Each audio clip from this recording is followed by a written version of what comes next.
Muy buenas tardes, les damos la más cordial bienvenida a todas y todos al Congreso Doctores en Derecho Grandes Maestros, organizado por la Universidad en Estudios de Posgrado en Derecho. El presente Congreso constituye un encuentro icónico que cuenta con destacados doctores en Derecho que han dejado profunda huella en las diferentes ramas del derecho de nuestro país.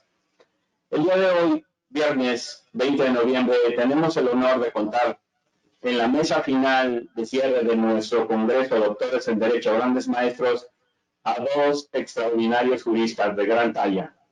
Nos acompañan para discutir temas contemporáneos de derechos humanos el doctor Flavio Galván Rivera y el doctor Marco Antonio Tinoco Álvarez, a quienes les damos la más cordial bienvenida. Es un honor que estén con nosotros, doctores. Muchísimas gracias. Muchas gracias. Bien, sin más preámbulos, me gustaría presentar al eminente doctor que aperturará la mesa de hoy, el doctor Flavio Galván Rivera. El eminente doctor Flavio Galván Rivera es licenciado en Derecho, maestro en Derecho y doctor en Derecho por la Universidad Nacional Autónoma de México. Además, tiene una muy destacada trayectoria en la Judicatura Federal. Fue magistrado de la Sala Superior del Tribunal Electoral del Poder Judicial de la Federación, órgano alto tribunal del que además fue presidente. En cuanto a su carrera como profesor, ha sido titular por oposición de varias materias en la Facultad de Derecho de la Universidad Nacional Autónoma de México, donde imparte la cátedra de Derecho Electoral y Procesal Electoral en la Facultad de Derecho de la UNAM, en la División de Estudios Profesionales y en la División de Estudios de Posgrado. Además, ha sido profesor de múltiples universidades en el país.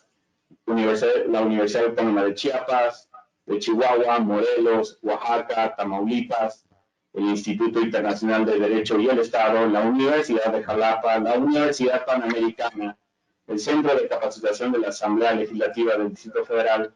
Además, es profesor visitante de la Escuela Centroamericana de Gobierno y Democracia de San Salvador de la República del Salvador.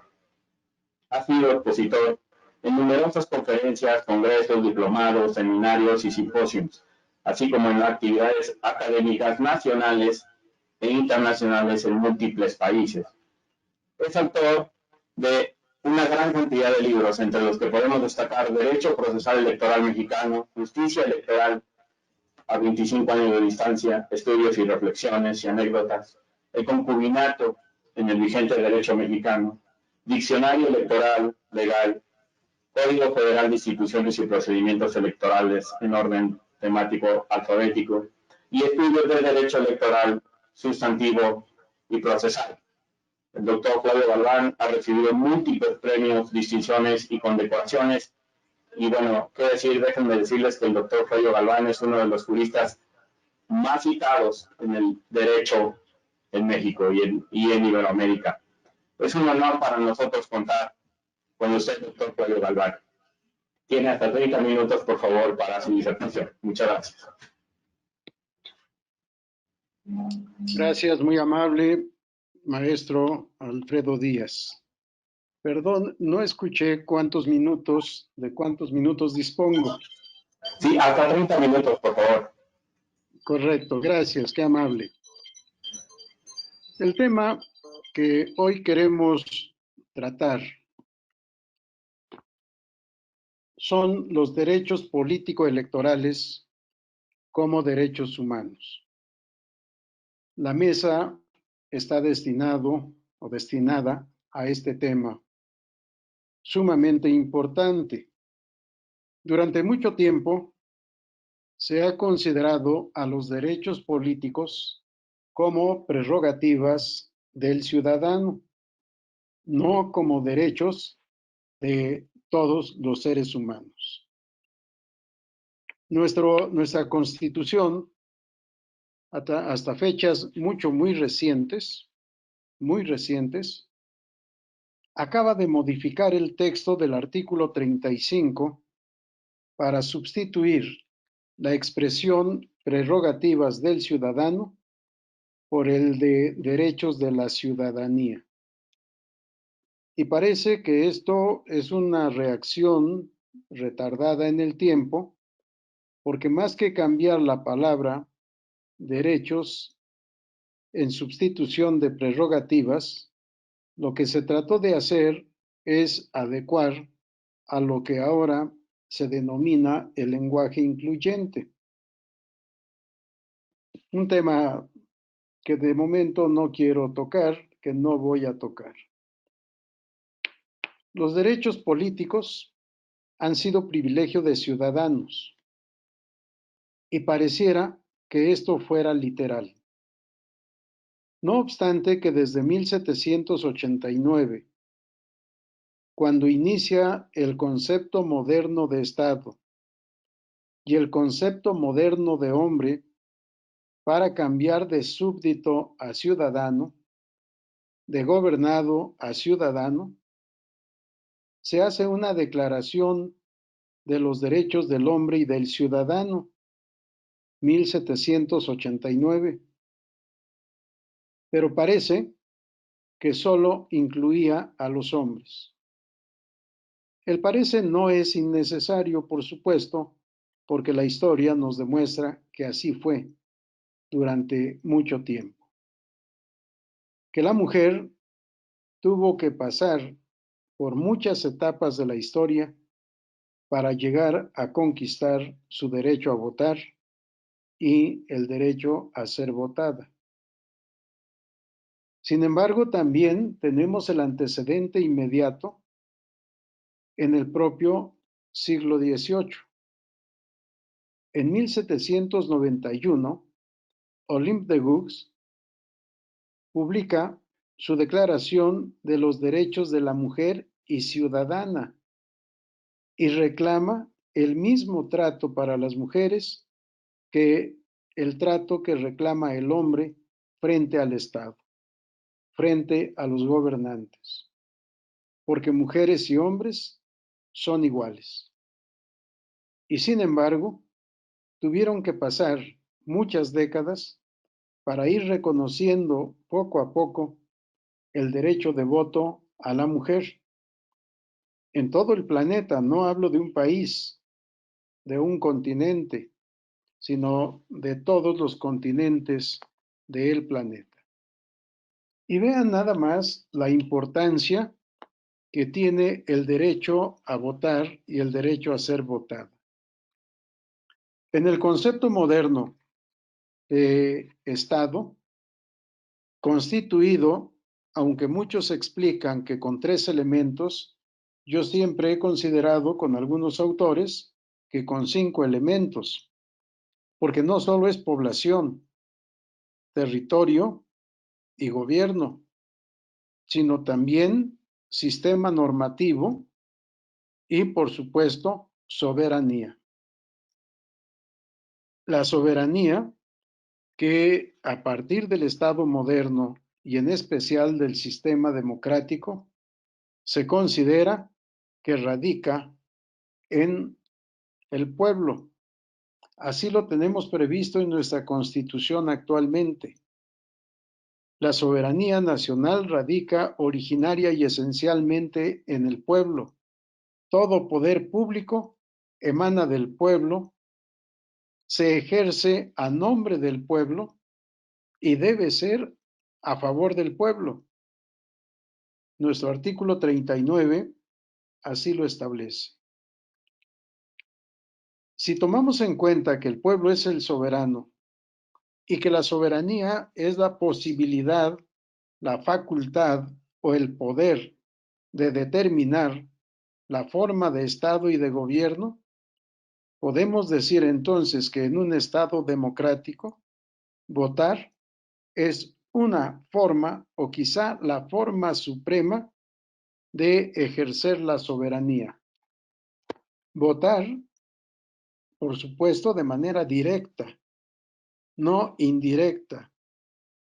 Quienes se equivocan, en mi opinión, consideran que la democracia de Estados Unidos de Norteamérica es una democracia consolidada. Y sin embargo, acabamos de ver y estamos viendo un fenómeno que de democracia poco tiene. El 3 de noviembre de 2020, los ciudadanos norteamericanos no eligieron a su presidente, sino que eligieron electores. Eligieron electores que el próximo 14 de diciembre se van a reunir para que puedan votar, constituir el colegio electoral, votar y mandar sus votos al Congreso de la Unión Americana para que sea el Congreso, integrada por los senadores de los 50 estados y los representantes del pueblo norteamericano, quienes reciban, califiquen y cuenten esos votos, para en ese momento poder determinar de manera cierta, jurídica, quién es el candidato que triunfó en la elección del 14 de diciembre, no del 3 de noviembre. Así está previsto en su Constitución. En un sistema democrático, para mí, el voto debe ser directo. Si el derecho de participar en el gobierno del Estado al cual corresponde el ciudadano es participando de manera inmediata y directa en ese gobierno, o bien a través de sus representantes, la elección debe ser directa, además de universal. Pero estas dos características de voto universal y directo se ha ido conquistando por la humanidad, mujeres y hombres, en el transcurso de todos esos años que han seguido a partir de 1789. No ha sido algo que se conquistó a finales del siglo XVIII. No ha sido algo que se haya conquistado en un solo momento y para todos. Ha existido en los sistemas democráticos o calificados como democráticos el voto censitario. Solo tienen derecho a votar los que tienen determinado nivel de ingresos al año y por tanto que pagan impuestos. Si no pagan impuestos, no pueden votar. Solo tienen derecho a votar los que saben leer y escribir. Los que no saben leer ni escribir no tienen derecho a voto. Ha sido parte del voto censitario. Y el voto no universal, voto solo para los hombres, no para las mujeres. Y si revisamos la historia de la humanidad, vamos a encontrar cómo poco a poco se ha ido reconociendo el derecho de las mujeres a votar y a ser votadas. Y no todo es historia lejana. En Estados Unidos también fue por la década de los 20, cuando por una enmienda constitucional se reconoció el derecho de las mujeres a emitir su voto. Fue también en el transcurso del siglo XX cuando se reconoce el derecho de los afrodescendientes a votar. Y esto se repite en muchas partes del mundo. En México, el derecho de voto a las mujeres se establece hasta la década de los 20 del siglo XX, a partir de 1921. Chiapas, San Luis Potosí, Zacatecas y Yucatán son ejemplo de este tema. Cómo poco a poco fueron reconociendo el derecho a votar que tienen las mujeres. Salvo en Yucatán, que hasta donde yo sé, no hubo reforma constitucional ni reforma legal, sino simple y sencillamente la postulación de candidatas a presidentas municipales, a regidoras y a diputadas por decisión del gobernador socialista de esa época. Y solo con el transcurso de los años pudo la mujer llegar a conquistar el derecho de voto, primero a nivel municipal y luego a nivel local, aunque las dos se dan de manera simultánea en 1947 por reforma al artículo 115 de la Constitución. Y es hasta la reforma de 1953 cuando se establece, se reconoce el derecho de voto de las mujeres en las elecciones federales. Veamos cómo, siendo los derechos políticos parte esencial del sistema democrático y en consecuencia parte de los derechos humanos, ese derecho no había sido reconocido en las legislaciones de los países. Ha sido la mujer, a través del movimiento sufragista mundial, iniciado principalmente en Inglaterra y en Alemania, como se ha ido conquistando este derecho a voto.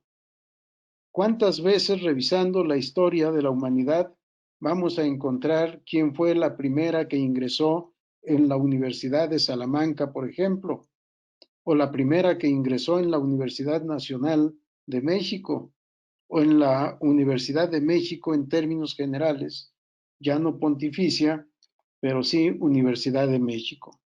Y así en todas partes vamos a encontrar estos temas. Cómo a partir de la Primera Guerra Mundial y después de la Segunda Guerra Mundial, cómo las mujeres van buscando un lugar en la vida de la economía de sus países. Por la necesidad de trabajo, dado que los hombres estaban en el frente de guerra, las mujeres tienen que ocupar los lugares en donde la economía encuentra su origen, la economía familiar, la economía social y la economía del Estado. Y esto, el derecho al trabajo y el derecho al voto, se han unido en el transcurso de los años, de las décadas, para poder luchar por el derecho al trabajo, a la igualdad en el trabajo, por el derecho a la igualdad de oportunidades en todos los aspectos de la vida y por un trato igual, un trato digno, un trato respetuoso para las mujeres. De ahí la necesidad de hablar de los derechos políticos y en especial de los derechos político-electorales como derechos humanos. Si me permiten, quiero leerles un párrafo un poco largo. Voy a tratar de suspender la lectura en donde considere pertinente para no fastidiarlos, de una obra de Hans Kelsen, Teoría General del Derecho y del Estado, escrito hace casi 100 años. Nos dice Hans Kelsen bajo el rubro Derechos Políticos, que es un parágrafo que sigue a otro titulado Servicio Militar, Fidelidad y los tres bajo el rubro Ciudadanía. Nos dice Hans Kelsen, los llamados derechos políticos se encuentran en los que el orden jurídico usualmente reserva a los ciudadanos. Comúnmente son definidos como los que dan a su poseedor la facultad de intervenir en la formación de la voluntad del Estado. Fíjense nada más qué interesante el reconocimiento. El derecho, la facultad o la posibilidad de intervenir en la formación de la voluntad del Estado. Sigo la lectura. El derecho político principal es el de voto.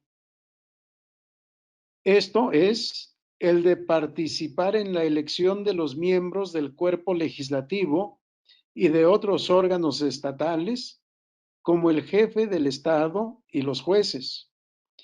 En una democracia directa, el derecho político por excelencia es el de participar en la Asamblea Popular. Como la voluntad del Estado solo se expresa a sí misma en la creación y ejecución de normas jurídicas, la característica esencial de un derecho político es que concede al individuo la posibilidad jurídica de participar en la creación o ejecución de los preceptos del derecho.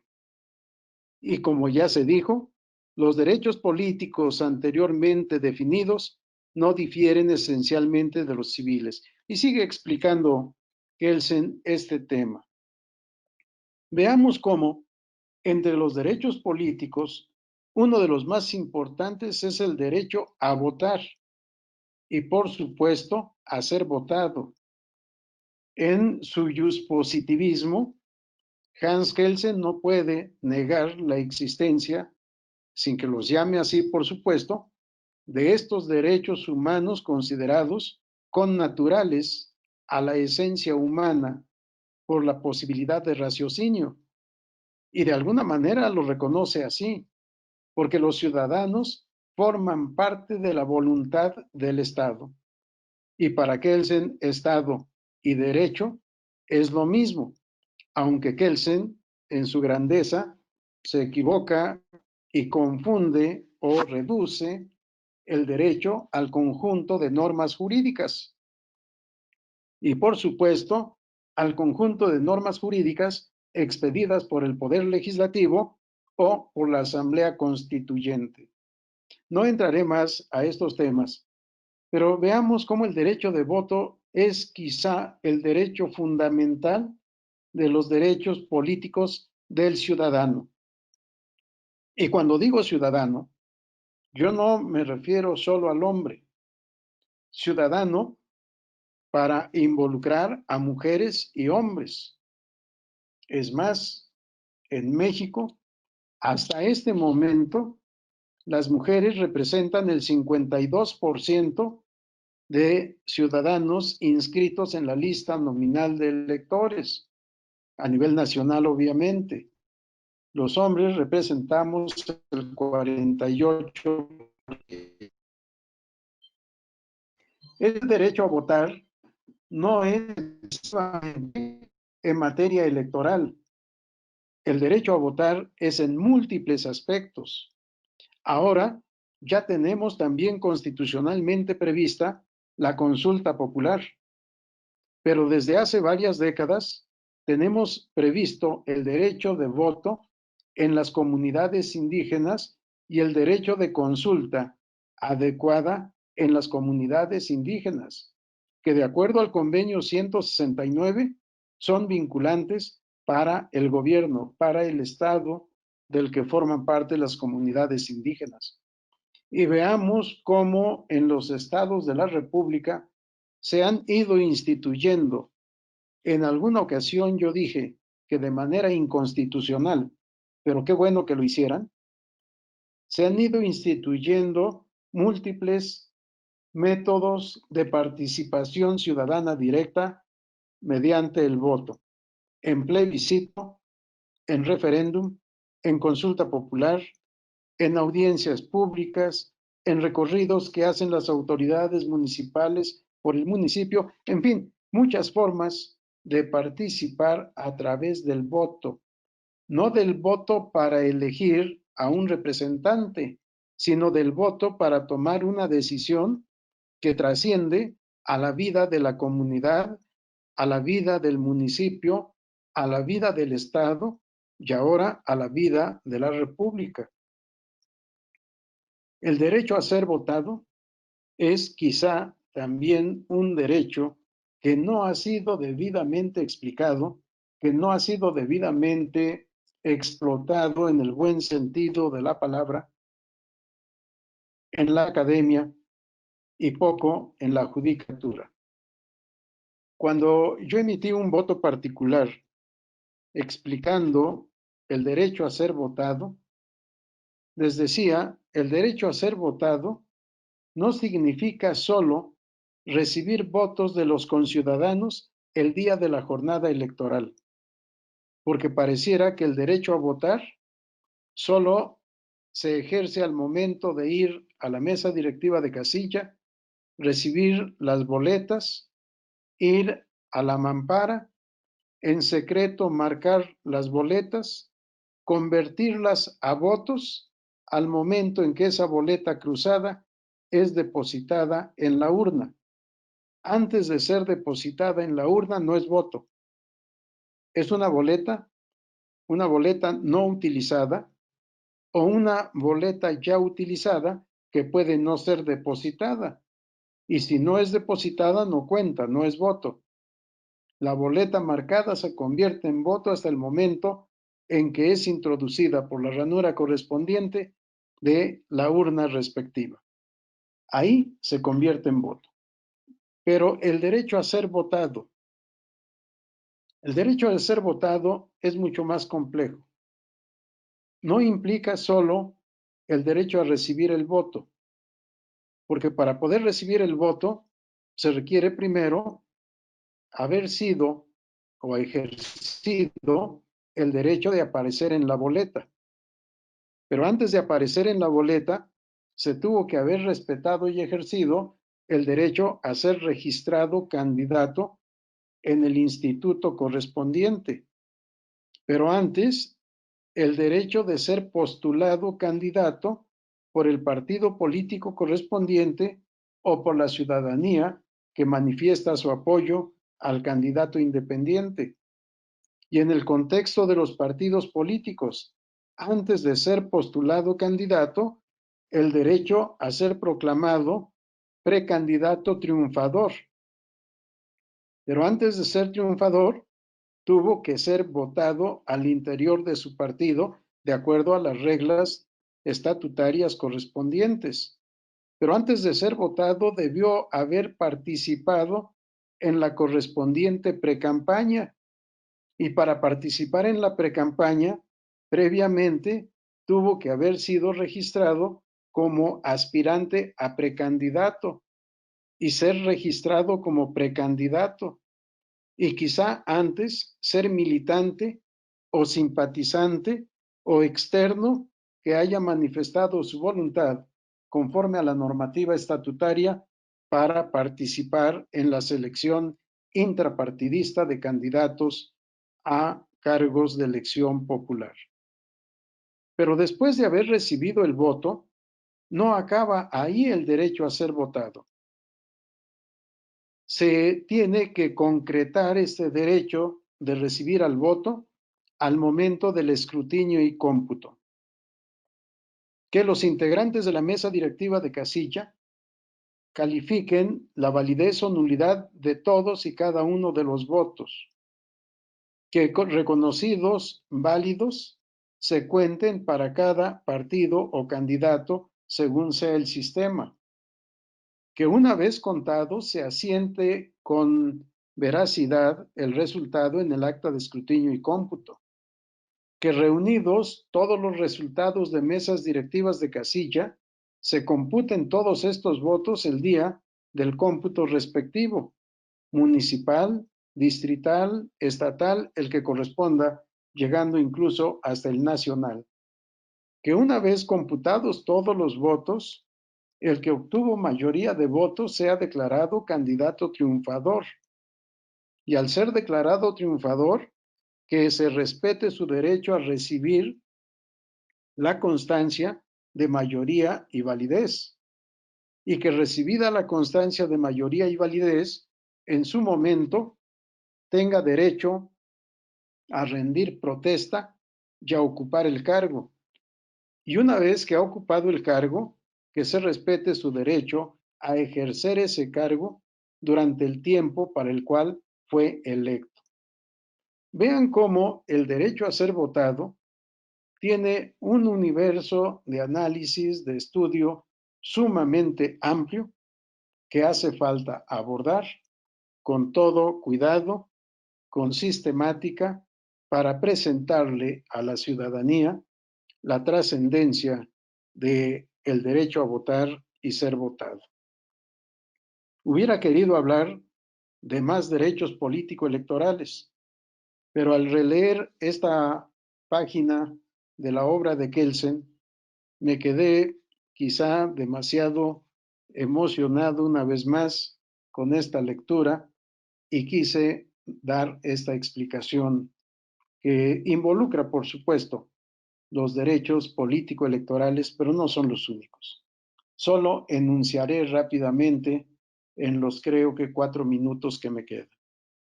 El derecho de reunión política, el derecho de asociación política, el derecho de petición política, el derecho de expresión y pensamiento o libertad de expresión y pensamiento en materia política. Y por supuesto, el derecho a la información. Y en el derecho a la información, el derecho a una información veraz, como deber para el informante y como derecho para el informado. ¿Cuántos improperios hemos escuchado del presidente de los Estados Unidos de Norteamérica acusando de violación al voto, a la autenticidad del voto, y de que fue víctima de un fraude electoral y que por eso ganó el candidato del Partido Demócrata? En términos generales, la propaganda electoral, la propaganda político-electoral y en especial la propaganda que se transmite en campañas electorales debe ser veraz, debe ser auténtica, debe ser pacífica, debe ser lícita. De ahí también la tipificación como infracción y ahora incluso como delito de la violencia política contra las mujeres. Para mí, ha quedado corta la reforma constitucional, la reforma legal en esta materia, porque la violencia como tal siempre será ilícita. Y si es en contra de las mujeres, en contra de los hombres o en contra de los que tengan otras preferencias sexuales, seguirá siendo ilícita siempre y por tanto siempre debe ser prohibida y en su caso castigada. Pero la violencia intrafamiliar, vemos ahora en algunas entidades de la República que al que no paga alimentos se le incluye en una lista de deudores alimentistas y se les declara inelegibles. Y los que cometen violencia intrafamiliar, no solo contra la pareja, sino contra los hijos, con independencia de que no me da tiempo, por supuesto, con independencia de analizar la constitucionalidad de muchos de estos aspectos y que probablemente no pasen el examen de constitucionalidad y mucho menos el examen de convencionalidad. El universo de los derechos político-electorales del ciudadano es eso, un universo que difícilmente se puede agotar en 30 minutos o en medio año o en un año. Es tema de estudio para muchos años de la vida. Les agradezco mucho su atención. Si hay sesión de preguntas y respuestas en su momento, quedo a sus órdenes. Gracias a los organizadores, gracias al señor doctor Otón Pérez Fernández del Castillo por esta iniciativa, por esta organización y un privilegio para mí compartir la mesa con mi querido amigo el doctor Marco Antonio Tinoco Álvarez. Un abrazo a todos. Gracias por su atención. Muy distinguido doctor Flavio Galván, muchísimas gracias por su exposición. Ha hecho una brillante disertación sobre los derechos políticos como derechos humanos y además ha descrito con gran brillantez el contenido, historia de cómo se fueron conformando y con una gran perspectiva de género, haciendo este enfoque con perspectiva de género sobre los derechos de las mujeres específicamente. Muchas gracias, doctor Galván. Y en efecto, animamos a las personas que están conectadas a que nos envíen preguntas, dudas, comentarios. Ya nos han enviado 2 o 3 preguntas que al final vamos a trasladar tanto al doctor Claudio como al Antonio. Muy bien, para el segundo ponente, el doctor no puedes presentarlo al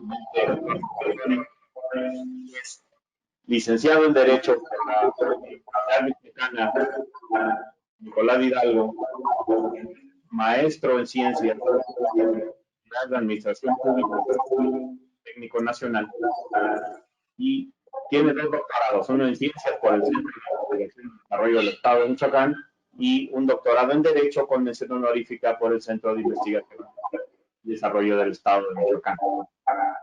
Ha sido profesor de diversas universidades, el Instituto Tecnológico de Monterrey, Universidad Michoacana, de la Universidad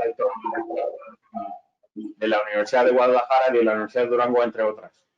Además, ha sido ponente y conferencista magistral de los segundos, tercero, cuarto, quinto y noveno Congresos Nacionales de Amparo, ponente y conferencista en diversos congresos, seminarios y talleres de Derecho, Ciencias y otras áreas afines en universidades del país y del extranjero.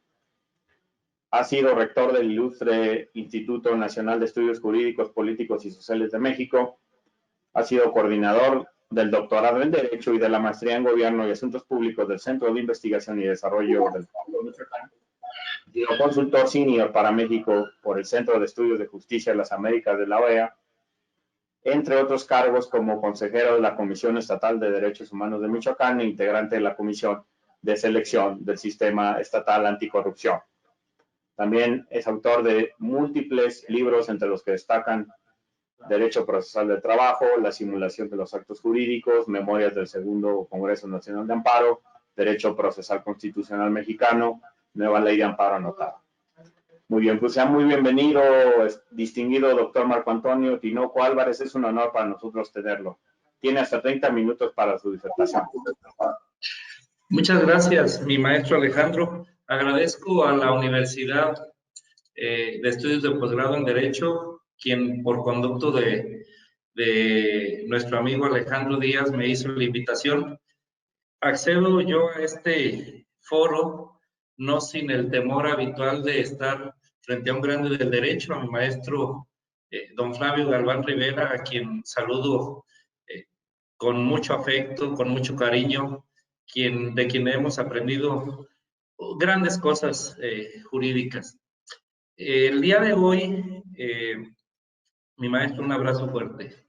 El día de hoy me permitiría hablar de un tema muy específico, enfocado a otro tema subespecífico: los derechos de los pueblos indígenas, pero tratándose no ya de la materia político-electoral, sino de los derechos económicos, sociales y culturales, particularmente el derecho al medio ambiente.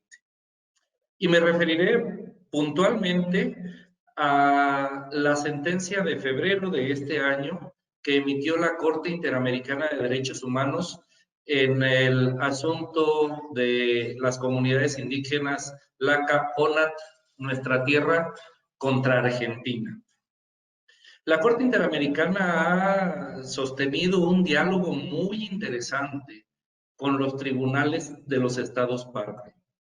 Este diálogo, que no avasallamiento, se ha nutrido de manera muy importante, por ejemplo, en temas de retroactividad que se han tomado de nuestra Suprema Corte, de consultas previas que se han tomado de los tribunales constitucionales colombianos, y estamos aprendiendo a cómo transitar de regímenes particulares a regímenes globales o a regímenes de bloque.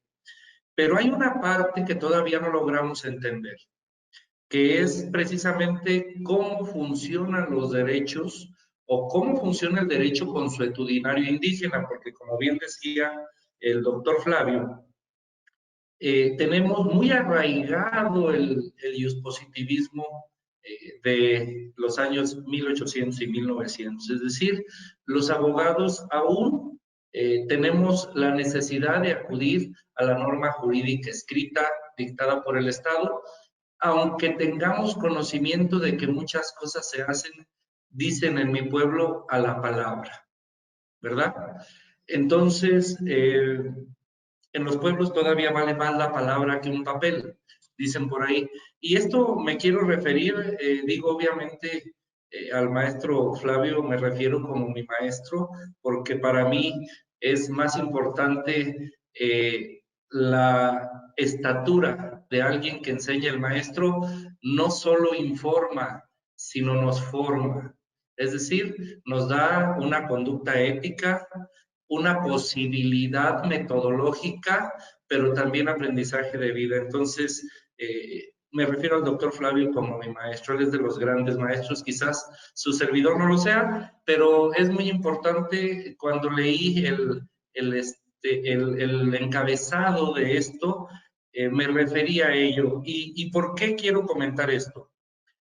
Veo con cierta tristeza, que no es el caso de la Universidad de Posgrados en Estudios de Derecho, que es de don Otón Pérez Fernández del Castillo, un destacado notario, jurista, que ha tenido mucho tiempo y mucho transcurso en el área del derecho notarial y registral en nuestro país, de los primeros tratadistas, por cierto, en quienes aprendimos y quienes tuvimos alguna cercanía con notarías. Digo, ya nada más hace todavía unos 5 años, Michoacán y Zimbabue eran los lugares donde se tenían protocolos cerrados y se hacía se pasaba a protocolo con papel ectográfico y gelatina, que nos tocó aprender cuando tuvimos alguna práctica notarial en el caso mío, con mi padre, ¿no? Entonces, es muy importante que sepamos qué es el título de maestro. Cuentan que solo hay 3 grandes maestros en la historia de México, entre los que se encuentra Cristo. Entonces, este grado de maestría es muy importante que lo mencionemos, porque con tristeza, y creo que nosotros los profesores tenemos algo de responsabilidad, vemos que ahora quienes están en las aulas de nuestros alumnos cursan el grado de maestría, egresan con buenas calificaciones, pero desafortunadamente les cuesta trabajo hasta ir por un paquete de copias certificadas a los tribunales, ¿no? Y estos son vivencias propias. Tuve por ahí también una alumna cuyo nombre voy a omitir porque aparte es una alumna muy querida mía, en donde cuando me tocó ser consejero de la comisión, me tocó ser consejero de la Comisión Estatal de los Derechos Humanos de acá de Michoacán, se le encargó el confeccionamiento de unos paquetes para enviar una acción de inconstitucionalidad, no recuerdo cuál. La chica, que llevaba un excelente promedio desde su carrera y que estaba próxima a salir de la Marcos, de la licenciatura, perdón, de la maestría, ya le costó 2 días armar aquellos paquetes y llegamos y vimos que los paquetes no estaban bien armados.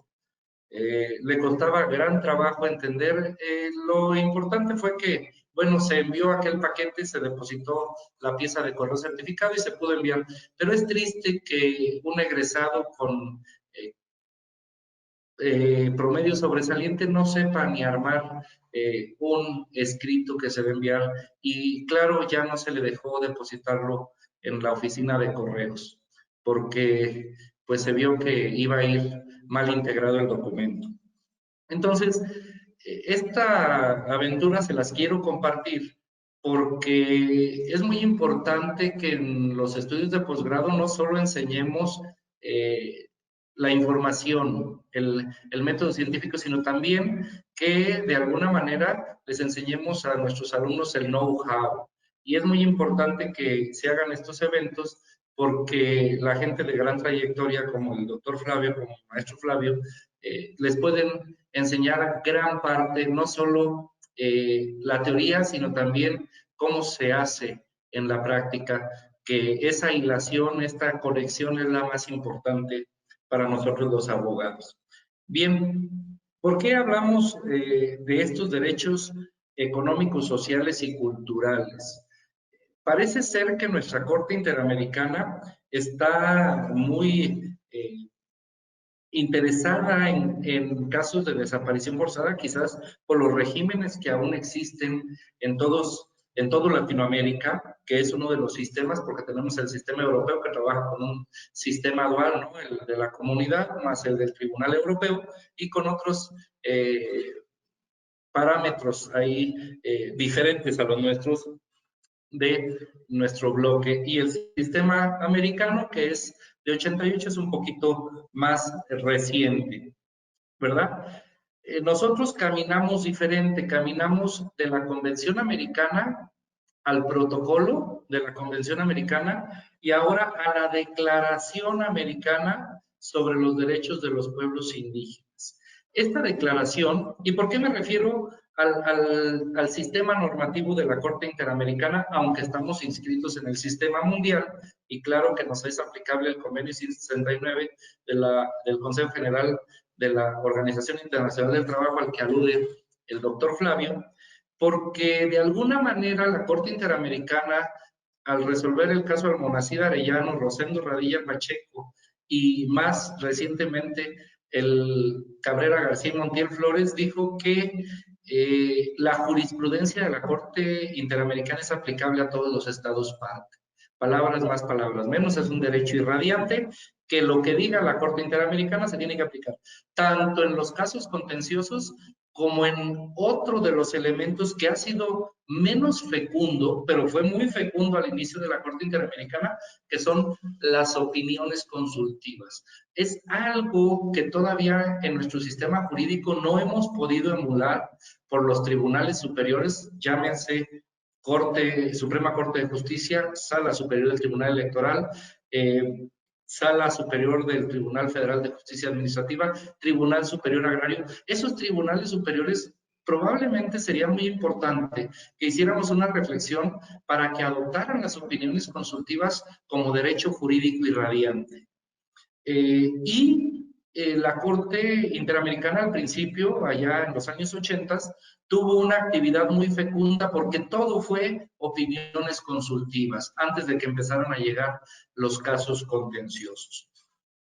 Bien, esta jurisprudencia de la Corte, que ahora nos es obligatoria, bueno, siempre lo fue, pero ahora a través de los casos contenciosos se ha clarificado, nos lleva a varias reflexiones. Esta Declaración Americana sobre los Derechos de los Pueblos Indígenas, ¿cómo la debemos entender? Al igual que el Convenio 169 de la Organización Internacional del Trabajo. Porque ahí hay temas muy interesantes. Por ejemplo, el Convenio 169 nos dice que en la medida de lo posible, se respetará el derecho nacional, por así decirlo, será aplicable a los sistemas de represión delictiva y de reinserción social, en la medida de lo posible. ¿Qué quiere decir? Que se deben privilegiar los sistemas normativos indígenas y obviamente los sistemas de justicia. Nosotros en México tenemos un sistema muy complejo competencial muy complejo. Por ejemplo, si una comunidad indígena quiere adoptar su sistema de usos y costumbres, pues tiene que ir a los tribunales electorales. Pero si quiere dinero, acaba de decir la Sala Superior, tiene que ir a los tribunales administrativos. Pero si quiere registrarse, tiene que ir al Instituto Nacional Indigenista y en su caso al del Estado. Entonces, cuando sabemos que la condición de indígena puede ser como aquella condición de ser homosexual, lesbiana, transexual, queer, la que sea, solo requiere de la autoadscripción o de la autoasignación. Esto es muy importante porque, por ejemplo, un compañero, amigo, doctor, que no es del país, es de un sistema africano, decía, bueno, en alguna ocasión me lo encontré, y me refiero al derecho de familia, que es otro de los derechos que protege la Convención Americana y el Convenio 169, decía, bueno, está aquí mi hija, llegó mi hija y le decía, bueno, pues que sus hijas no están pequeñas, y dijo, no, es que las hijas de mi hermano también son mis hijas cuando están conmigo. De manera tal que cuando muere el padre en el sistema de ellos, en el sistema normativo de esa tribu, el hijo mayor, el primogénito, adquiere todos los derechos del padre, es decir, todos los bienes, pero también todas las cargas. Y entonces sus hermanos pasan a ser sus hijos y su madre pasa a ser su esposa. Esto me resultó a mí contradictorio con la cosmovisión que tengo del mundo. Yo no me imagino teniendo a mi madre como esposa, pero en su sistema normativo es muy aceptado o es lo normal Por eso es importante que veamos cómo estamos pensando para no forzar a nuestros naturales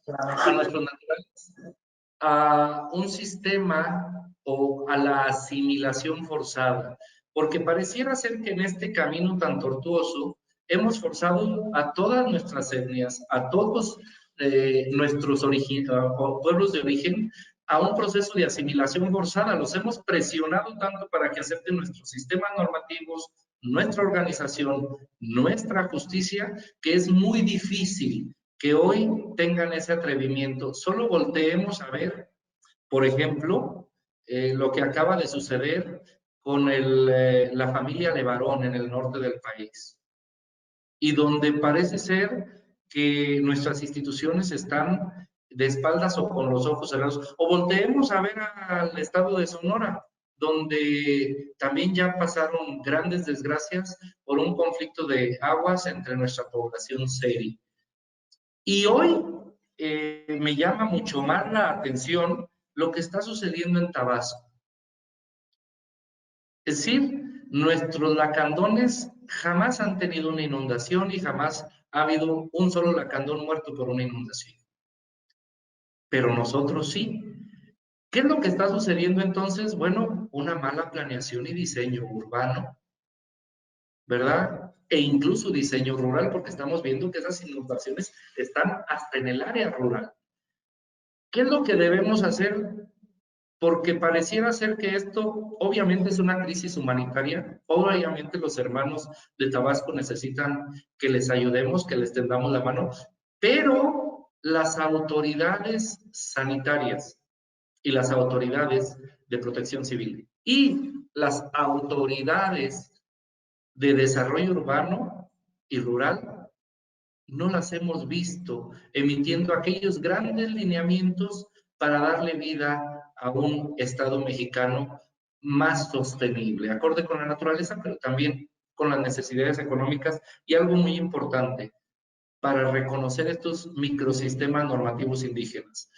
Pareciera raro, sí, es muy raro.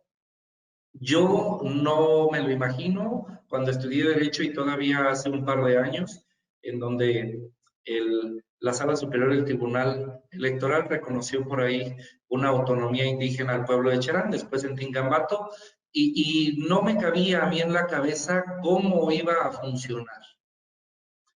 De hecho, no sé cómo funciona. Bueno, sí sé cómo funciona, soy de Michoacán y funciona bien, pero no sabemos todavía armonizar este derecho indígena con lo que tenemos constitucionalmente previsto. ¿Hasta dónde damos? Debe haber una policía comunitaria, debe haber jueces comunitarios. ¿En qué vía? Ellos tienen una sola vía, nosotros tenemos un sistema competencial muy complejo. ¿Hacia dónde debemos ir y cómo debemos caminar? Creo que es la encrucijada que hoy tenemos en nuestro sistema jurídico, y por eso hemos visto estos vaivenes donde la propia Suprema Corte dice, bueno, vámonos a consulta indígena, y luego dicen, no, ya no vamos a consulta indígena, bueno, vamos a admitir sus usos y costumbres, pero siempre y cuando no contravenga lo que dice nuestro derecho positivo y vigente. Entonces, estamos dando estos pasos lentos, de aprendizajes, de costado, a veces como ir a bailar a Chalma, no damos un paso hacia adelante y tenemos que dar 3 brincos hacia atrás. Este asunto del derecho a la familia, de la organización de la justicia, nos han enseñado muchas cosas. De estos derechos económicos, sociales y culturales, apenas hay un asunto en donde la Corte Interamericana nos ha resuelto este derecho al medio ambiente. No hay otro, es el primero. Y es este que yo les decía, el asunto de la comunidad indígena Nuestra Tierra contra Argentina, que fue resuelto apenas en 2020. Pero vean lo importante de este asunto. La disputa empezó en 1992 en Argentina. ¿Qué quiere decir? Que tenían más de 40 años. Los que empezaron la disputa ya no viven ahora. Y todos aquellos que se quedaron se vieron sometidos a la presión del Estado para tener su visión, sus normas. y han sido entonces sometidos a un proceso de asimilación forzada. Estas comunidades indígenas tenían 600 hectáreas. Ellos no conocían o no tenían en su cosmovisión la propiedad privada como la conocemos nosotros. Y por el contrario, Argentina en esta región no conocía la propiedad comunitaria o comunal. Entonces, imagínense el choque de derechos donde estas comunidades querían transitar y hacer uso y disponer y beneficiarse de todo lo que había en aquellas 600 hectáreas, y por el contrario el Estado argentino limitando a propiedad privada, en donde ya había también una gran población de criollos, por así decirlo. Esto se extendió durante años, de manera tal que los criollos cercaban su propiedad, ponían ganado, y eso les impedía gozar y disponer de la tierra libremente a las comunidades de origen. Básicamente, la Corte Interamericana resolvió tres cosas. La primera y fundamental, el Estado argentino tiene que reconocer la propiedad comunal, lo que nosotros conocemos como copropiedad, ¿verdad? Donde todos ejercen un poder de hecho sobre la misma cosa sin tener una propiedad en particular. Pero derivado de eso, de esta propiedad comunitaria en materia indígena, se dijo, bueno, si tienen derecho a todo es todo. Tienen derecho también a un medio ambiente.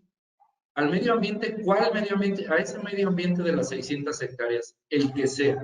Es decir, el medio ambiente sano. ¿Por qué? Porque la forma en que ellos conviven con la naturaleza y con las otras etnias, con los otros pueblos de origen, es su cosmovisión, es la visión del mundo de ellos, y se la tenemos que respetar. Y por lo tanto tenemos que respetar también la forma en cómo se alimentan dentro de esas 600 hectáreas. Y por lo tanto, a beneficiarse del agua como está en esas 600 hectáreas. No hay necesidad del concepto de agua potable que tenemos nosotros, es entubada la que llega a nuestro domicilio, sino como ellos la conocen en esa heredad, en ese espacio geográfico. Y por lo tanto, a intercambiar culturalmente estas tradiciones, este folclore, esta forma de ver el mundo, ¿verdad? Y obviamente a que los jueces tengan conocimiento de esto.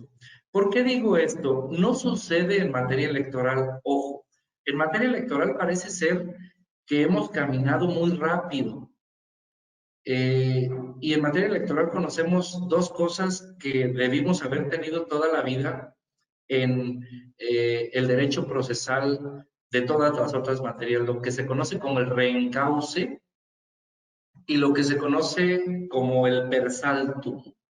Es decir, por un lado, cuando yo no soy competente, pues lo remito al órgano competente diciéndole qué es lo que haga, y por otro, cuando ya no hay posibilidad de que un órgano inferior y que se siga toda la cadena impugnativa lo conozca en primera o en última instancia el órgano terminal. Estas dos cosas han ayudado a controlar, por así decirlo, jurisprudencialmente a los órganos inferiores. ¿Qué sucede hoy? Y me refiero a los juzgados civiles mercantiles, apoyados incluso por jurisprudencia de la Corte. Que si yo no soy competente para materia civil, pues simple y sencillamente desecho la demanda. Digo, soy incompetente, yo no debo, y la meto a la basura. Y bueno, aquella persona que es un ser humano, digo, generalmente se hacen ayudar iba a decir de abogados, pero pues no son abogados, si no saben dónde presentarla, pues no son abogados, ¿verdad? Entonces, aquella persona, aquel ciudadano, la verdad es que no tiene el conocimiento para saber qué puerta ir a tocar o qué baraja sacar. Esto impide que el derecho se ejerza. Y que por lo tanto haya un impedimento material o real de acceso a la justicia. Este sistema que tenemos tan complejo nos ha llevado a eso. Habría que ver, no estoy proponiendo tampoco que haya un reencauce en todas las materias. Habría que ver cuáles lo permiten y de qué manera. y por lo tanto ayudar a que esto fluya de mejor manera. Me refiero particularmente al asunto que se resolvió en Sala Superior a últimas fechas, hace un par de meses, en relación con comunidades donde se les otorgó el derecho a los usos y costumbres en materia político-electoral, pero se resolvió que no había lugar a otorgar el financiamiento a la comunidad. Sin embargo, no se reencausó. Esto nos genera cierta rispidez porque estamos hablando de comunidades que no conocen nuestro sistema jurídico. Ellos tienen un sistema diferente, alterno, compatible o no, no lo sé, pero no es igual a nuestro sistema y donde se requieren de una doble tracción, de un 4x4 para poder llegar a no perjudicar el folclore, la tradición, la cosmovisión de estos pueblos. Y que por tanto la cosmovisión de estos pueblos permanezca intacta frente al derecho que nosotros tenemos a tener nuestra propia cosmovisión, ¿verdad? Porque somos pluriculturales. Entonces es muy importante que veamos y volteemos a ver este último criterio de la Corte Interamericana que nos genera una nueva visión de los DESCA, de los derechos económicos, sociales y culturales. De hecho, la Comisión de los Derechos Humanos de la Ciudad de México hace 2 años, con el último temblor que tuvimos, tuvo demasiadas quejas muy complejas en relación con el desarrollo urbano y los permisos de construcción.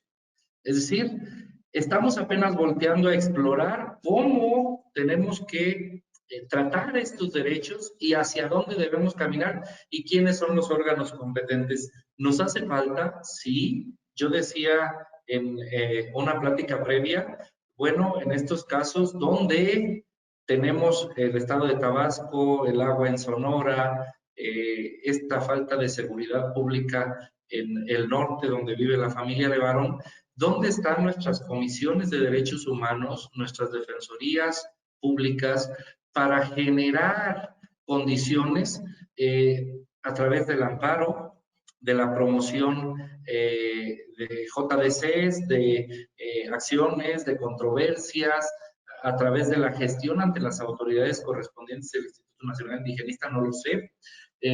¿Cuál sea la estrategia? Le llaman ahora litigio estratégico. Yo creo que todo litigio tiene una estrategia, si no, no se obtendría una sentencia favorable, pero bueno, vamos a hablar del litigio estratégico como el litigio de alto impacto, por así decirlo, ¿no? De aquellos casos que abren espacios, como lo fue la cannabis y que ahora está en discusión en la Cámara de Senadores. Entonces, estos litigios han abierto la posibilidad, no sé si buena o mala, cuando se dio el caso de Tingambato, que fue el primer caso de autofinanciación indígena. Yo decía, bueno, el municipio le va a dar el dinero y ¿quién va a ser el obligado a responder de ese gasto? Porque el municipio sí queda obligado a rendir cuentas, pero la comunidad no tiene un contralor que rinda cuentas, ni facture, ni entregue los DEPs, ni todo este manejo tan complejo de cómo demostrar el gasto público y cómo revisarlo y de qué manera acreditarlo. Entonces, hemos ido aprendiendo, estamos con esta nueva sentencia aprendiendo y avisorando un futuro, no sé si promisorio desde el punto de vista procesal, pero sí muy diferente y con demasiada tolerancia en un régimen de libertades como el que debemos tener en México. Creo también, y esto es muy importante señalarlo, que gran parte de lo que se hace en la vida política es más discurso y de escritorio. Yo hubiese esperado en estos últimos tiempos el impulso que se dijo se iba a dar a las culturas naturales y que está en el discurso, pero no está en los hechos.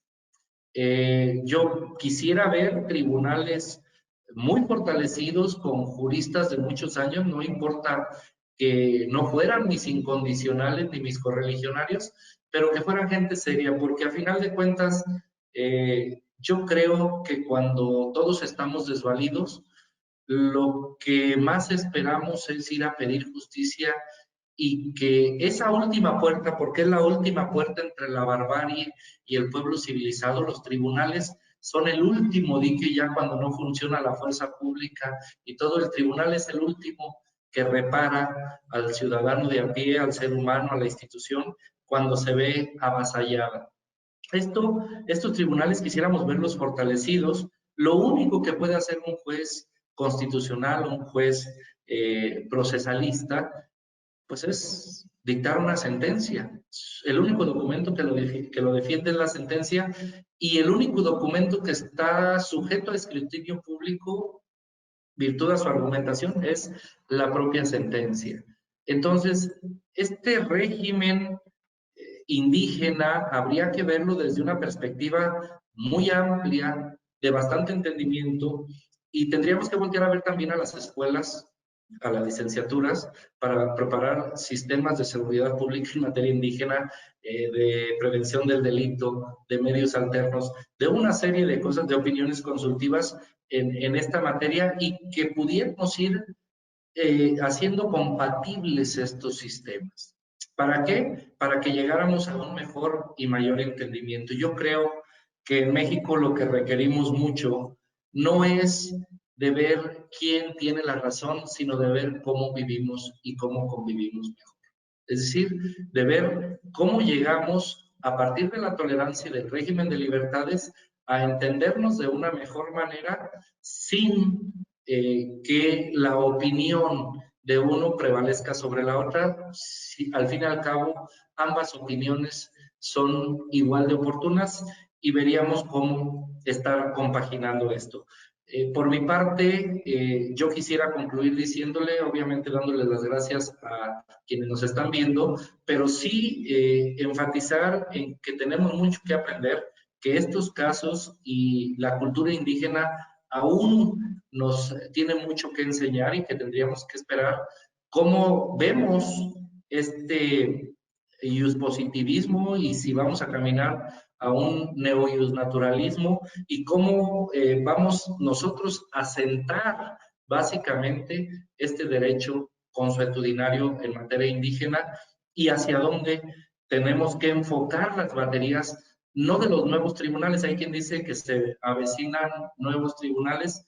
Yo creo que deben ser integraciones sólidas de criterio, de juristas, de gente con mucha experiencia, gente experimentada, que se dedique a eso. Uno no puede llegar a un tribunal a aprender de titular. Es como poner en manos mías un avión y decir, a ver, pilotea el avión o pilota el avión. En este instante, pues, si Dios es grande, quizás el avión llegue al siguiente aeropuerto. Si no, creo que el 99.9% de las probabilidades es que el avión tenga alguna avería. Y si Dios fuera más grande, no me dejaría ni levantar el vuelo, ¿verdad? Pero si lo llego a levantar, lo más seguro es que no encuentren ni siquiera fragmentos celulares acá en el piso. Bien, por mi parte sería todo. Quisiera agradecer, mandarle otro abrazo a mi maestro Flavio. Alex, muchísimas gracias al maestro Alejandro Díaz por la invitación a la Universidad de Estudios de Posgrado en Derecho, obviamente a Don Otón, y a quienes nos estuvieron escuchando. Muchas gracias. Distinguido doctor Marco Antonio Tinoco Álvarez, muchísimas gracias por su brillante presentación. Ha reflexionado sobre algunos de los aspectos más complicados de poder adecuar en normativa interna los derechos de los pueblos indígenas, especialmente algunos estándares sobre derechos económicos, sociales y culturales, y el papel que tienen los tribunales nacionales para poder hacer realidad estos derechos. Bien, hemos llegado a la parte final de la mesa, pero no sin antes mencionar algunas preguntas que nos han llegado por la expectativa de la mesa. Nos han llegado varias preguntas que me gustaría transmitirles tanto al doctor Flavio Galván como al doctor Marco Antonio. Quisiera iniciar con la primera pregunta que nos llegó del usuario Ulises Espinosa, a quien le agradecemos su pregunta. Felicita a los ponentes y les pregunta qué opinión les merece la política de derechos humanos que actualmente está llevando el actual gobierno. Quizá en el orden de aparición, distinguido doctor Flavio, si tuviera algún comentario al respecto.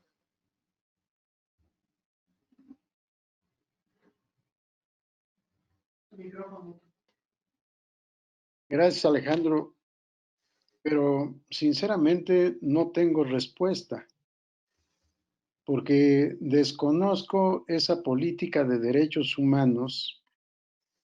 Si veo lo que está pasando, por ejemplo, en las oficinas de la Comisión Nacional de Derechos Humanos, lo que pasa en el Zócalo, lo que está pasando en Michoacán, lo que está pasando en Guerrero, lo que pasa en Tabasco, sí, no sé si haya política de derechos humanos. No lo sé. Y obviamente, si esa política se traduce en actos de gobierno, creo que no.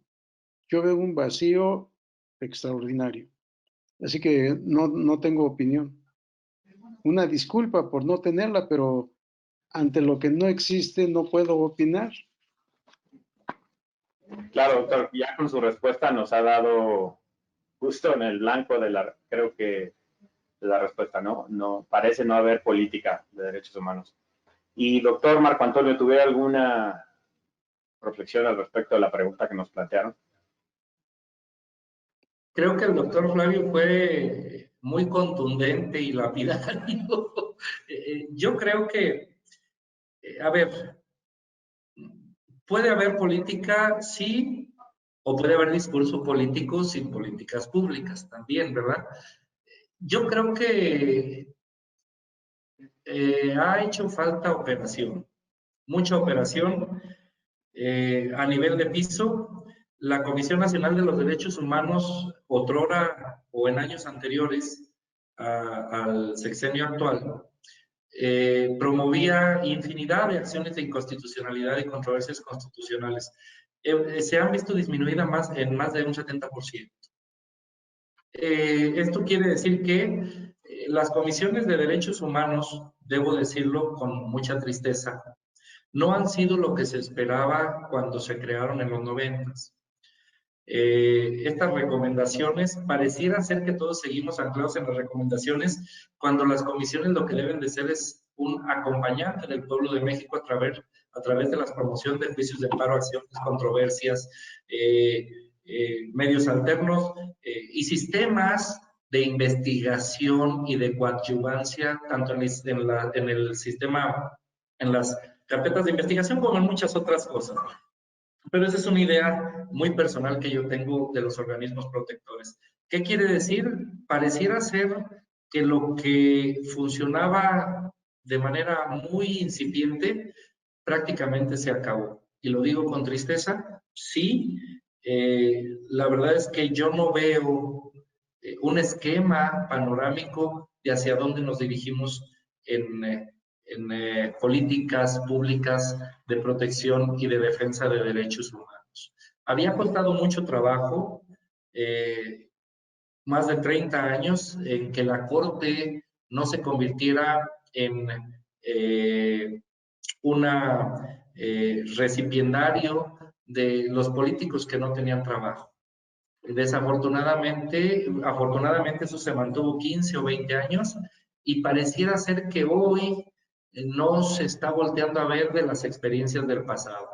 Y lo mismo está sucediendo en muchos otros tribunales, lo digo con mucha tristeza, no solo en los organismos protectores, sino también en los tribunales. A final de cuentas, en México, la gran defensa de derechos humanos siempre se la han echado a cuesta a los jueces, tanto federales como de los estados. No lo digamos de otra forma, en México así ha sucedido, esa ha sido la historia del amparo en México y de muchos otros medios de protección. Yo me sumo a la opinión del maestro Flavio, tratándose de qué está sucediendo en materia de derechos humanos. Vemos grandes avances a nivel teórico y jurídico internacional o del bloque, pero hacia el interior del Estado mexicano vemos como un gran letargo o un gran impas de lo que está sucediendo, en donde debiera haber mucha política y poca operación técnica, por así decirlo. Perdón, la siguiente pregunta es de Jaime Estrada. Hace referencia a qué opinan sobre la reciente decisión de la Suprema Corte que declara constitucional la pregunta que envió el presidente López Obrador para juzgar a expresidentes. Felicidades al doctor Flavio. Bueno, igual, si tuviera algún comentario, distinguido doctor Flavio. Gracias. Creo que en ese tema se ha dicho todo. El proyecto que presenta el ministro ponente y el voto a favor del proyecto, entre otros, del ministro, no recuerdo el nombre del señor ministro, que dijo que la justicia no se consulta. Yo creo que no hay necesidad de ningún apoyo para que la autoridad haga su trabajo. Si vivimos en un estado de derecho, cada uno tiene que actuar conforme a derecho. Si yo hubiera suscrito el proyecto, aunque no coincidía con todos los argumentos, pero en términos generales, la Fiscalía y todas las demás autoridades competentes tienen que actuar en el ámbito de su competencia y no esperar a la opinión del público para hacer lo que deben hacer. O bien, para abstenerse, para no hacer lo que no deben hacer. Y creo que el asunto fue suficientemente discutido y yo hubiera estado con la minoría. Perdón, doctor Marcos, si tuviera alguna reflexión. Yo creo que en relación con el tema de la consulta, creo que efectivamente, como dice el doctor Flavio, ya se dijo todo. Hubo variación de la litis, etcétera, etcétera, etcétera. Lo que a mí no me queda claro es, una vez realizada la consulta y determinado el resultado, ¿qué se va a tomar como noticia criminal? ¿La consulta? ¿La denuncia? ¿Debe haber denuncia? ¿Es de oficio? Creo que, y aquí sí quiero ser muy claro, y quizás haya algún comentario en contra de lo que voy a decir, pero yo soy de la idea de que en materia política sí debe haber democracia, pero no todos los lugares son aptos para la democracia. Yo me imagino una familia donde hay 5 hijos, padre y madre, y el padre consulta dónde quieren ir de vacaciones. Quiero ver a dónde van a terminar yendo. Ahí, si el padre no dice vamos a tal parte, pues no se va a ninguna parte. Es decir, o en el aula, de repente yo les digo a los compañeros, ¿por qué uno de repente trata de ser amable y dicen, oiga, entonces hay que cambiar los términos y no hay que entregar trabajo? A ver. Aquí la autoridad es el profesor. No hay mucho para dónde darle, ¿no? En un tribunal, pues sí, son tribunales democráticos porque emiten sus resoluciones democráticas, pero tienen que poner orden en las audiencias, tiene que haber una decisión. Es decir, hay lugares donde la democracia, o se pensara que la democracia es dejar hacer a cada quien lo que quiera sin que hubiera ninguna repercusión. Eso creo que no es democracia y tampoco es un Estado de Derecho. Muchas gracias, doctores. Y otra pregunta más que nos llega, Mayra Mireles Núñez. Gracias, Mayra, por tu pregunta. Recientemente en Michoacán se desarrolla la iniciativa de ley para la 3 de 3 respecto a las candidaturas sobre los cargos de las próximas elecciones, para pedir la no contienda de los violentadores y deudores alimentarios, así como los que ejerzan violencia intrafamiliar. Pero actualmente, ¿en qué estado se realiza esta 3 de 3 contra la violencia respecto de la elección a los cargos públicos? Es la pregunta de Mayra. Doctor Flavio, si tuviera alguna reflexión en torno a esta pregunta. Entre otros, está la reforma reciente en el estado de Chihuahua. Pero realmente ya no tenemos que plantearnos ese tema de esa manera como si fuéramos una república federal, porque desafortunadamente con la reforma inconstitucional a la Constitución de 2014, desapareció el sistema federal electoral mexicano para convertirse en un sistema centralista. Existía un Instituto Federal Electoral, ahora es un Instituto Nacional que suspende elecciones en los estados sin facultades constitucionales, que cambia la fecha de jornada electoral sin fundamento constitucional y violando el 116, fracción cuarta, inciso A de la Constitución, y ya aprobó hace 1 o 2 semanas un acuerdo general 3 de 3 que va a regir en toda la República. Mientras tengamos un Estado centralista en materia electoral, los institutos electorales poco o nada tienen que hacer en las elecciones. Y veamos por qué el reclamo de un altísimo presupuesto. ¿Por qué tiene que sumar el Instituto Electoral Federal, que no existe, el costo de las elecciones municipales y el costo de las elecciones locales, cuando esto debería de ser del presupuesto de los institutos electorales locales, funcionando como debe ser el Instituto Electoral Local? Está prevista esta institución en la Constitución y en la legislación electoral de cada estado. Que cada estado, si fuera verdad lo que establece el artículo 40 de la Constitución, que México es una república democrática, representativa, laica y federal, constituida por estados libres y soberanos, por todo cuanto hace a su régimen interior, ¿qué tiene que estar haciendo el Instituto Nacional Electoral organizando elecciones de gobernador, de diputados o de ayuntamientos? Absolutamente nada. Sí, así que esta 3 de 3 ya está en un acuerdo general del Instituto Nacional Electoral, y si el Tribunal Electoral del Poder Judicial de la Federación confirma en caso de que haya impugnación o hubiese habido impugnación, pues ya no hay nada que hacer ni qué decir en los estados. No les queda más que guardar silencio y acatar lo que diga Su Alteza, el Consejo General del Instituto Nacional Electoral. Su voz es la ley por encima de la Constitución, de las leyes generales y, por supuesto, más allá de las constituciones locales y de la legislación electoral de las entidades federativas.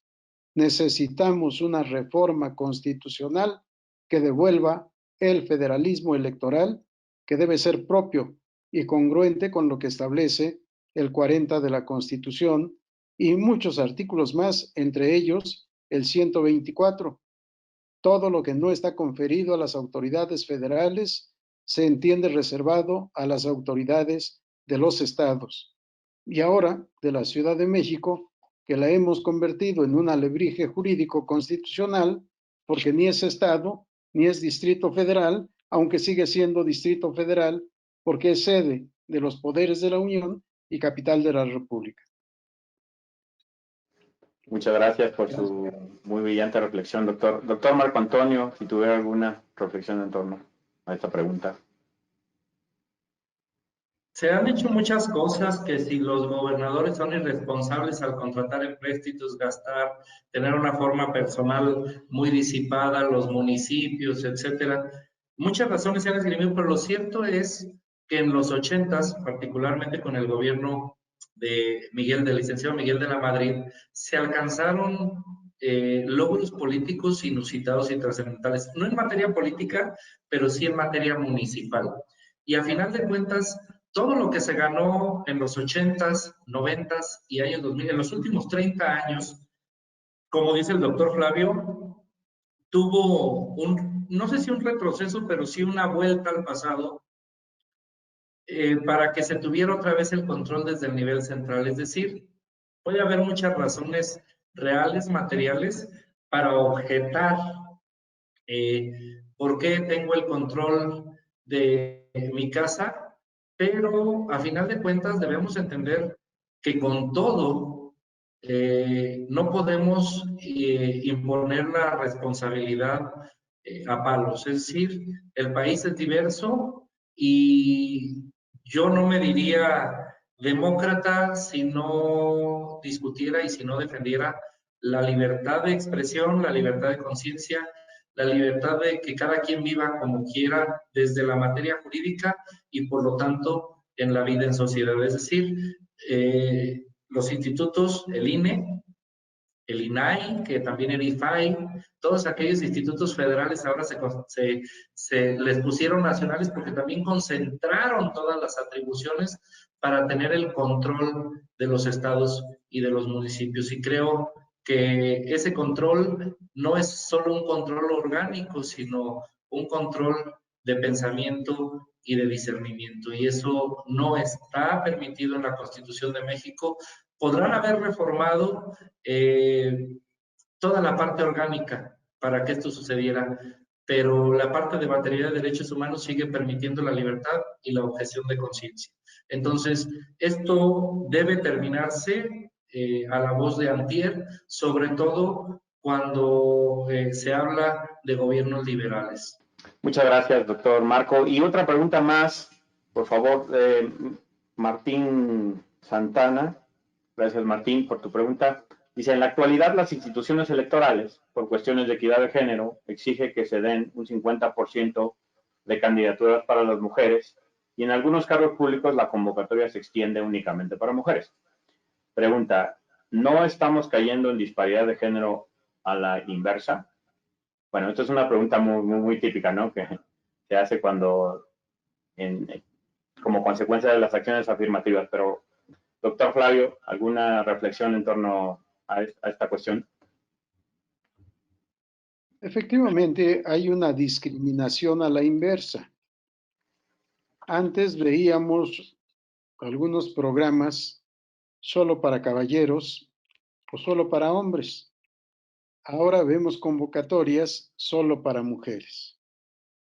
Hace ya algunos años, el Instituto Federal Electoral, todavía federal, hizo una convocatoria para ocupar cargos en el sistema profesional electoral, solo para mujeres.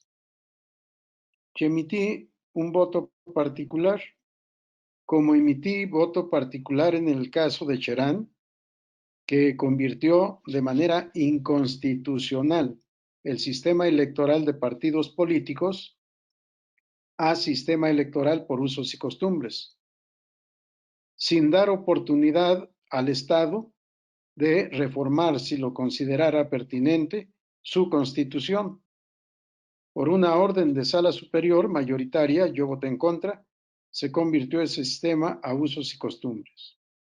Luego, una comunidad de Cherán pidió la partida presupuestal que le corresponde. Y decía el doctor Marco Antonio Tinoco, ¿quién es responsable del ejercicio de esa partida presupuestal? Nadie. Pero si no les dan, queman las instalaciones del órgano de gobierno correspondiente, llámese instituto, tribunal o de otra manera. Cuando la sala superior ordenó al municipio que entregara la partida presupuestal correspondiente, me opuse, les dije que eso no es derecho electoral, que eso es derecho presupuestario y que lo solicitaran ante la autoridad competente. Y lo mismo cuando las convocatorias en cualquier parte es solo para mujeres, se torna inconstitucional. Cuando el señor rector, que actuaba en ese momento para la Facultad de Derecho, mandó una terna solo de 3 mujeres, le dije, señor rector, con todo respeto, su terna es inconstitucional. No hay oportunidad para que los maestros puedan ocupar el cargo de director. Tiene que ser una directora porque durante 450 años la facultad ha tenido directores. No puede ser el cambio de esa manera. El primer cambio que debemos hacer es en la mentalidad de todos y cada uno de nosotros. Vivir en la igualdad, educar a nuestros hijos en la igualdad o a los nietos cuando tengamos la oportunidad. Sí, pero educar a los menores en la igualdad, formar una sociedad consciente de la igualdad. Y ante esta igualdad habrá también igualdad de oportunidades. Y quizá las mujeres sean más en todos los lugares. Decía yo al principio, en la lista nominal de electores hay 52% de mujeres. ¿Por qué no 52% de mujeres en cargos de representación popular? Pero esto dejemos que sea el voto de los ciudadanos el que lo determine, no es por decreto. Muchas gracias, doctor Flavio. Y si tuviera alguna reflexión el doctor Marco al respecto, algún comentario. Solo un pequeño comentario en esta área, me confieso ignorante, bueno, en muchas otras, pero en esta más. El doctor Flavio conoce mejor la materia. Creo que la aplicación de estas medidas nos va a llevar a un callejón sin salida, definitivamente. Creo, si lo que se trata es de imponer una medida compensatoria por la cuestión cultural que hubo durante muchos años en relación con la mujer, lo que debió hacerse es emitir convocatorias abiertas para hombres y mujeres, y no estoy hablando de género porque el género es otra cosa, para hombres y mujeres en donde virtud a esa política compensatoria se había 50 plazas, 30 para mujeres, 20 para hombres, y del rasero superior se sacan las mujeres y los hombres. Esto de emitir convocatorias particulares para hombres y para mujeres, como está escrito en el voto de don Flavio, es igual de inconstitucional que sacar uno para puros hombres. O sea, es exactamente lo mismo, solo al revés. Es decir, es una puerta vista por enfrente y por atrás. Esa es una realidad. Y no sé cómo una cosa tan sencilla se hizo tan compleja. Y ya no hablemos de género, porque tendríamos que hablar de los muches, lesbianas, gays, transexuales, intersexuales, queers, y ahora se pone un signo de más, no de la cruz de Cristo, sino de más, porque ahí quizás algún día veamos a emos, cholos, darquetos, que son otras expresiones culturales y que quizás en un futuro las veamos como género. Así es de que yo creo cuando hablan, creo que debería hablarse de violencia política contra la mujer, punto, por razón de su calidad de mujer y no de violencia política de género, porque cuando hablamos de violencia política de género vamos a perdernos en una discusión que difícilmente vamos a tratar de concluir, como lo hemos hecho ahora con estas convocatorias para juezas y funcionarias de algunos órganos. Creo que no era la de ahí, si había 30 plazas se quería equilibrar, pues a lo mejor una para varón y 30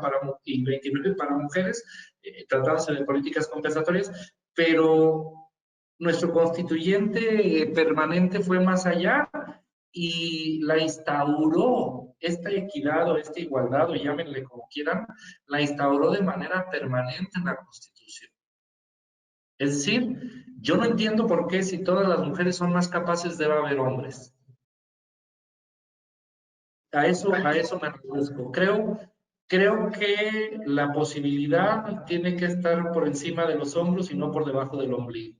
Esa es, creo, mi respuesta, quizás no tan acertada, pero creo que si en este país las mujeres lo hacen bien, pues tendrán que ser el 100% de mujeres, no solo 50%, ¿verdad? Muchas gracias. Muchas gracias, distinguidos doctores. Y bueno, quizá también agregar, es un tema muy, muy interesante, que bueno, de acuerdo a la jurisprudencia aplicable, las acciones afirmativas en principio no romperían el principio de igualdad, siempre y cuando sean temporales y tengan un fin de acuerdo a los tratados. Entonces, esto podría también abonar a la pregunta. Y bueno, desafortunadamente hemos llegado al final de nuestra mesa, ha sido extraordinaria.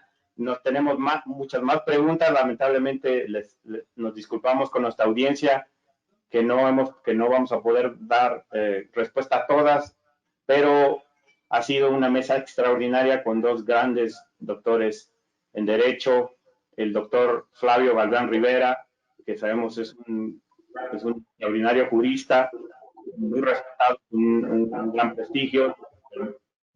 De la misma forma, el doctor Marco Antonio Álvarez.